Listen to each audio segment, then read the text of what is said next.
Hello, everyone, and I hope you're having a wonderful day. Today, Jack and Tu Tien received the largest order their new company has ever handled. It could finally bring their farm products to customers far beyond the village, but a sudden landslide, a dangerous mountain road, and a shocking discovery threatened to destroy everything they have built. Can Jack and Tu Tien deliver the order before time runs out? And who is secretly using their company's name to sell fake products? Stay with us until the end. And don't forget to subscribe, so you never miss the next chapter. The morning began peacefully at the family farm in the mountains of northwestern Vietnam. Soft sunlight fell across the vegetable garden, the melon field, and the wooden drying shelter where rows of bamboo shoots had been carefully arranged. The air carried the smell of fresh soil, tea leaves, and smoke from the small kitchen behind the house. Tu Tien sat at a long wooden table beside Mother Loi, sorting dried bamboo shoots into separate baskets. The best pieces were placed into clean paper bags, while those that needed more drying were returned to another tray. A few meters away, Jack inspected the irrigation pipes running between the melon rows. Although he was still known as a successful CEO, he no longer hesitated to kneel in the soil, repair damaged hoses, or carry baskets beside the workers. The new company sign hung above the warehouse entrance. Jack and Tu Tien. Farm Prox Tu Tien glanced at it every time she walked past. She still felt slightly embarrassed whenever she saw her name printed beside Jack's. Jack noticed her looking at the sign and smiled. "Are you checking whether your name is still there?" Tu Tien continued placing labels on the bamboo shoot packages. "I'm checking whether you secretly made your name larger than mine." Jack walked over and examined the sign seriously. "I would never do that." Tu Tien pointed toward the labels she had finished. "Then why does your name come first?" "Because the printer clearly understands seniority." Tu Tien picked up a small label and pressed it against his shirt. "Then the senior director can finish the rest." Mother Loi laughed from the other side of the table. The farm had recently begun selling dried bamboo shoots, herbal tea, honey, and ripe melons under its own name. Most customers still came from the village market or nearby towns, but every completed order gave Tu Tien more confidence. For years, she had worked quietly beside Jack without thinking of herself as a business owner. Now, every package carried the name of something they had created together. Jack's phone suddenly rang. He wiped his hands on a cloth before answering. As he listened, the playful expression slowly disappeared from his face. The call came from the purchasing manager of a large clean food store chain in Hanoi. One of their regular suppliers had failed to deliver, and they urgently needed a replacement shipment for a major opening event. The order included hundreds of ripe melons, large quantities of dried bamboo shoots, and boxes of herbal tea. Everything had to be delivered within 48 hours. If the products met their standards, the store chain would consider signing a long-term supply agreement with Jack and Tu Tien's company. Jack thanked the manager and ended the call. Tu Tien immediately noticed his serious expression. "What happened?" Jack handed her the phone so she could read the order. Her eyes widened when she saw the quantity. "This is more than we usually sell in several weeks." Jack nodded. "We will have to harvest almost everything that is ready. The bamboo shoots must be packed again, and the tea needs to be checked carefully." Mother Loi looked at both of them. "It is a good opportunity, but it will not be easy." Jack did not immediately accept the order. Instead, he turned toward Tu Tien. "What do you think?" She looked toward the fields, the warehouse, and the workers already beginning their morning tasks. Only a few years earlier, she might have waited for Jack to decide everything. This time, she carefully examined the delivery deadline and the available products. "We can do it," she finally said. Jack looked at her. "Are you certain?" Tu Tien nodded. "But only if everyone follows the same quality standard. We cannot send anything simply because we are in a hurry." Jack smiled. "Then we accept." He called the purchasing manager back. Tu Tien stood beside him as he officially confirmed the largest order their company had ever received. When the call ended, Jack reached for her hand. "This is our first major test." Tu Tien looked at the company sign above the warehouse. "Then we will pass it together." The quiet farm transformed within minutes. Uncle Dung organized the workers in the melon field. Mother Lo began preparing food for everyone, knowing they would be working through the day. Jack checked delivery schedules, transportation costs, and the documents required for the order. Tu Tien took responsibility for product quality. She prepared 3 inspection areas inside the warehouse. The first was for freshly harvested melons. Each fruit had to be checked for ripeness, damage, and weight. The second was for dried bamboo shoots. The third was for herbal tea, where every package had to be properly sealed and labeled. At first, several workers continued looking toward Jack whenever a question arose. One worker held up 2 melons and asked, "Mr. Son, Jack, should we place these in the same group?"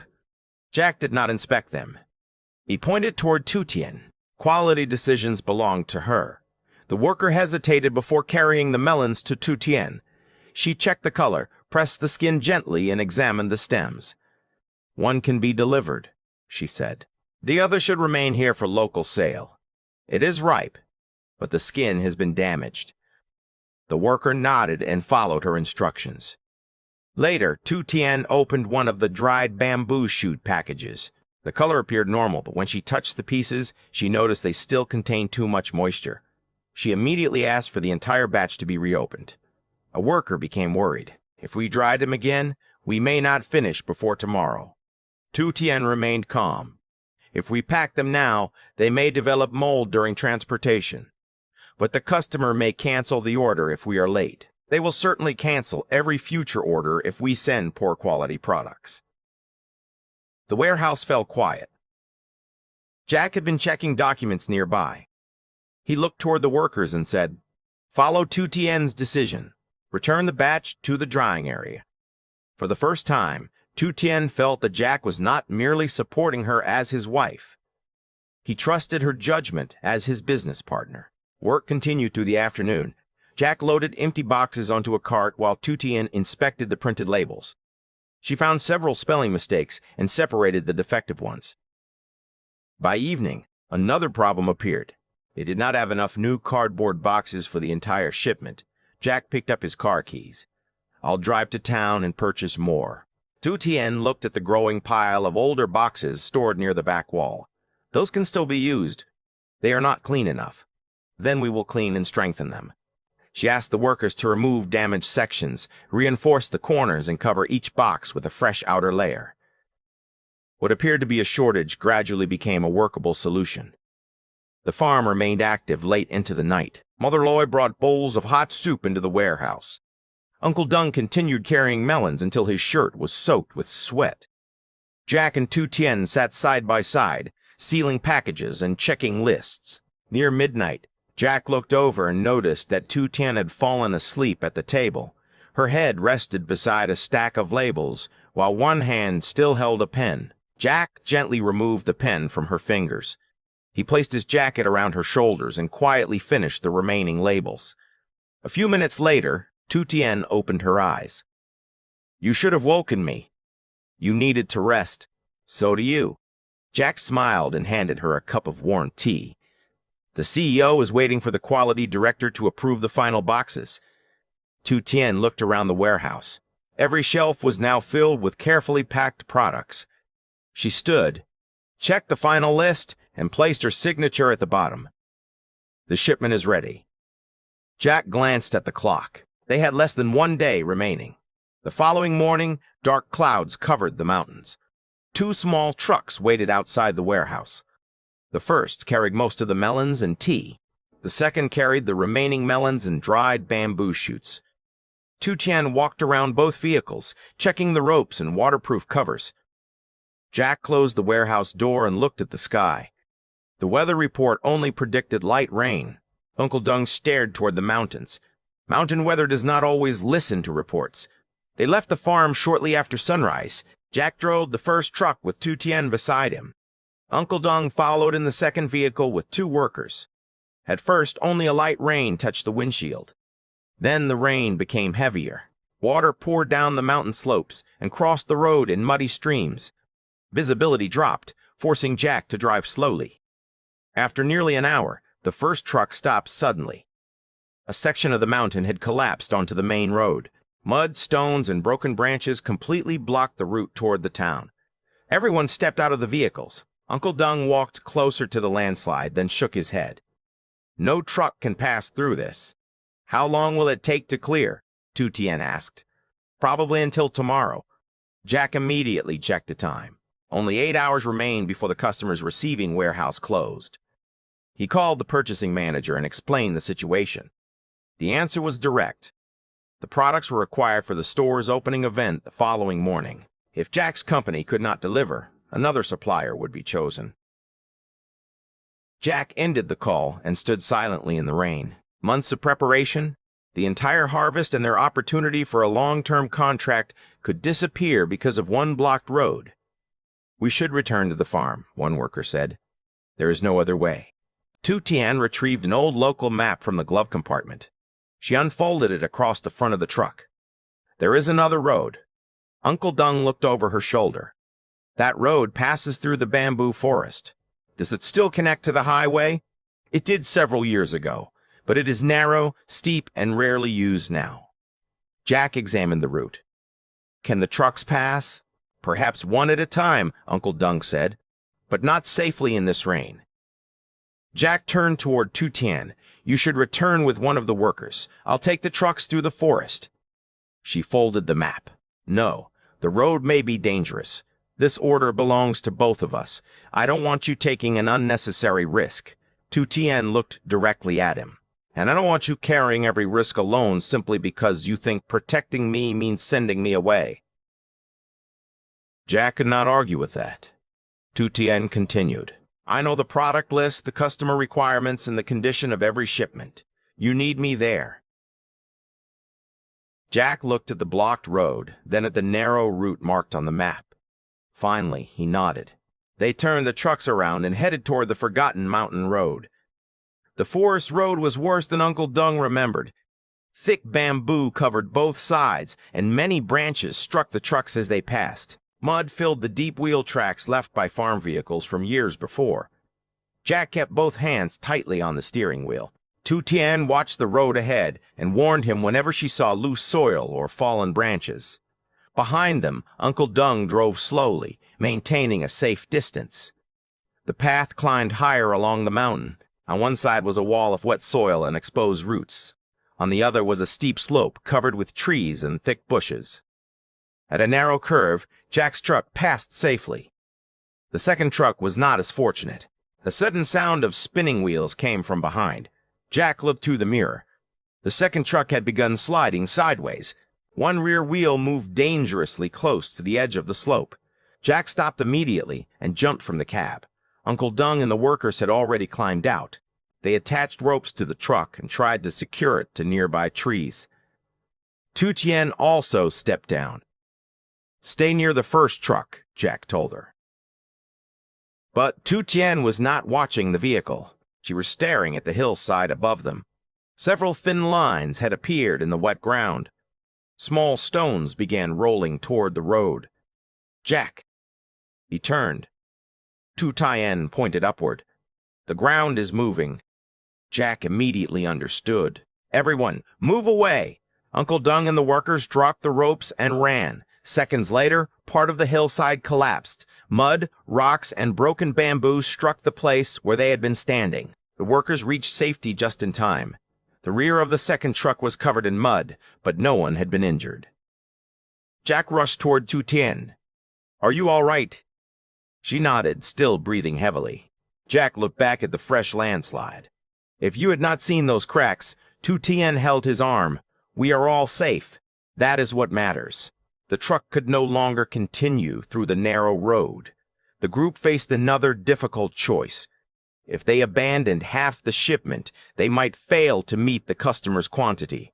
If they remained there, they would miss the deadline completely. Tu Tien looked toward a cluster of small houses farther down the slope. Smoke rose from one of the roofs. There may be local farmers nearby. Jack understood her idea. They walked to the houses and asked for help.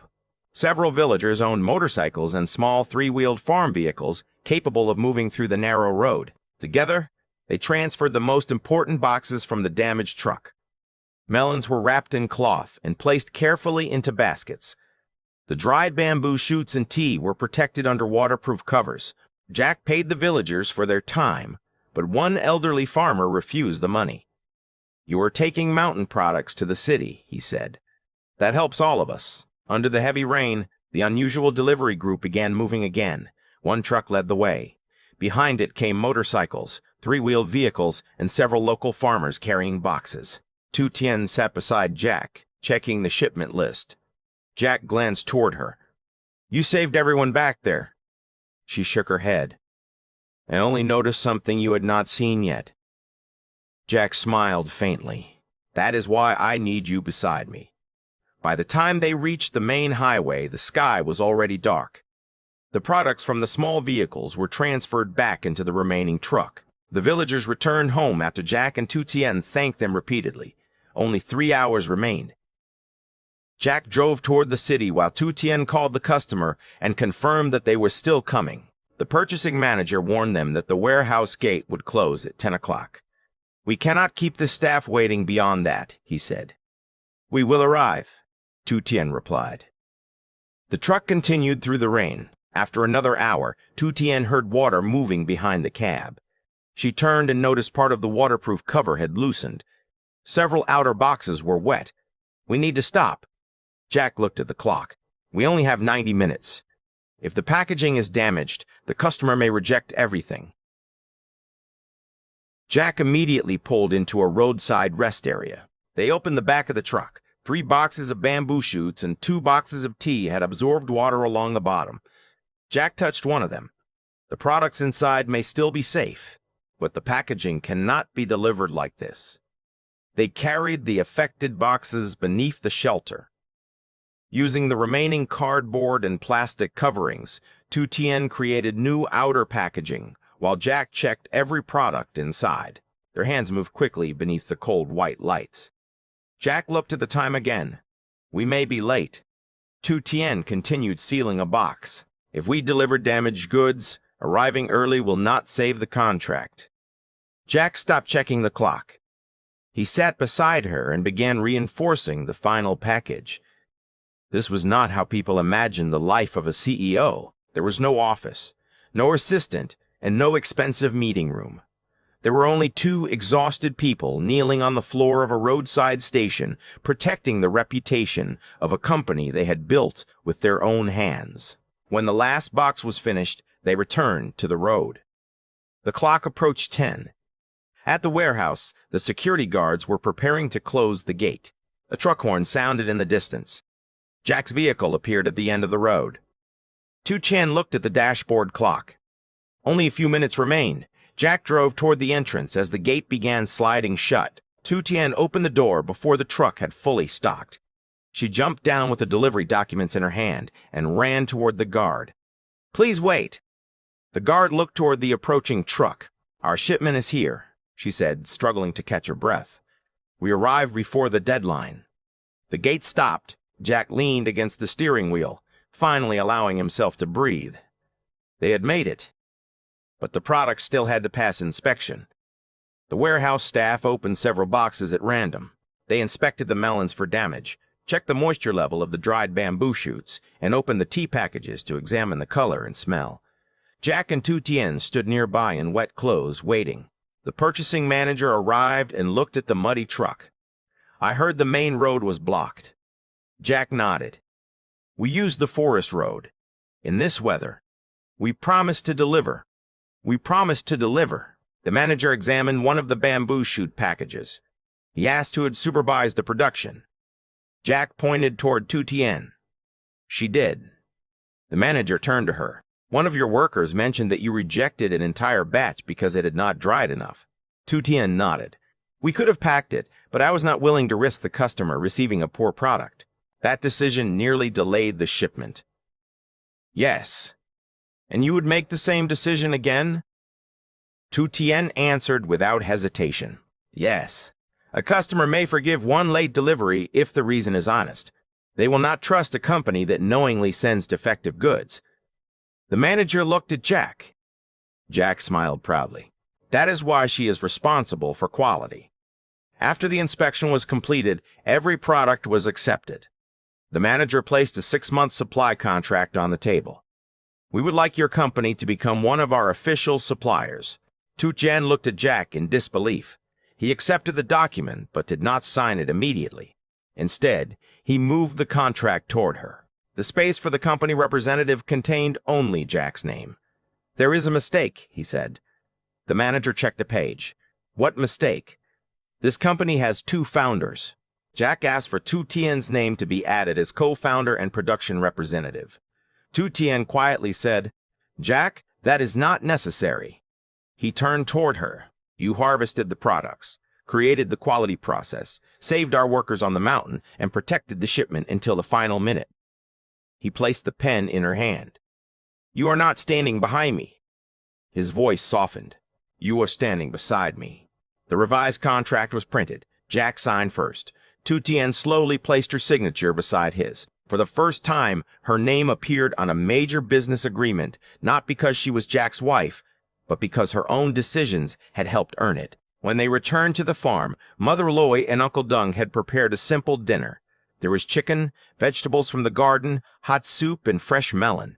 No expense or celebration was necessary. Jack placed the first payment receipt from the new contract in Tu Tien's hands. She carefully folded it and placed it inside the small wooden box, where they kept their most meaningful family memories. "This should stay here," she said. Jack sat beside her. "Why?" "Because it reminds us that the company began with more than money." "What did it begin with?" Tu Tien smiled. "Trust." The following morning, Jack and Tu Tien returned to the warehouse. They expected to spend the day cleaning, organizing the remaining products, and preparing for the next shipment. Instead, a strange car stopped outside the farm.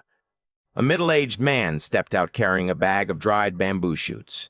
His face showed clear anger. "Who was responsible for this company?" he asked. Jack approached. "I am." "What happened?" The man placed the package on the table. The company name and logo appeared clearly on the front. However, when Tu Tien opened the bag, a sour smell immediately filled the air. The bamboo shoots had changed color and showed signs of mold. "We did not package this," she said.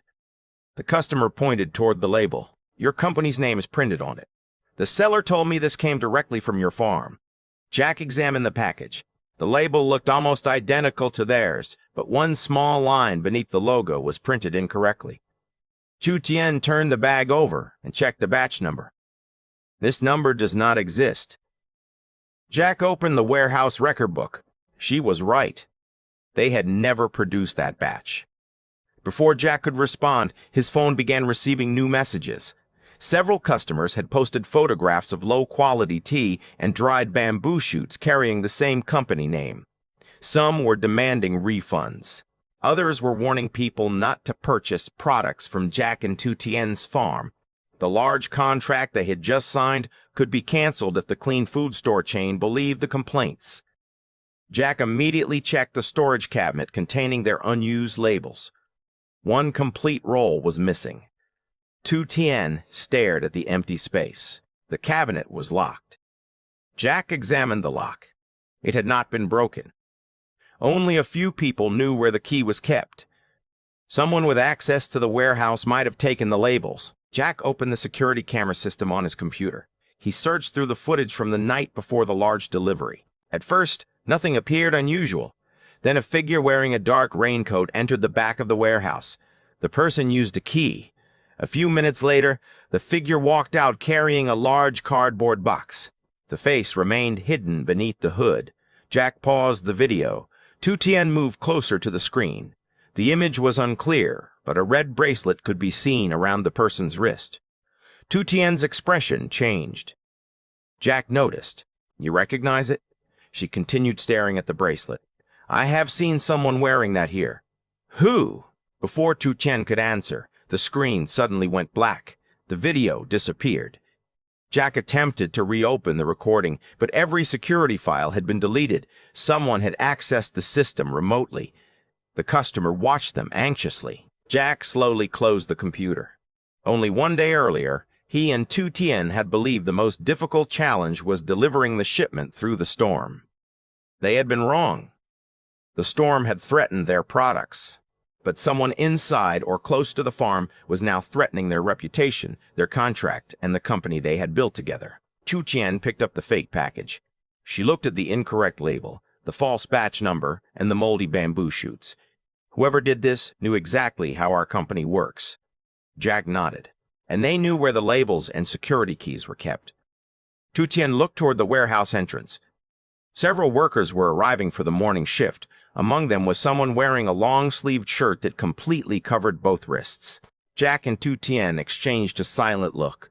One of the people they trusted might be trying to destroy everything they had created, and the person could already know that Jack and Tu Tien had begun searching for the truth.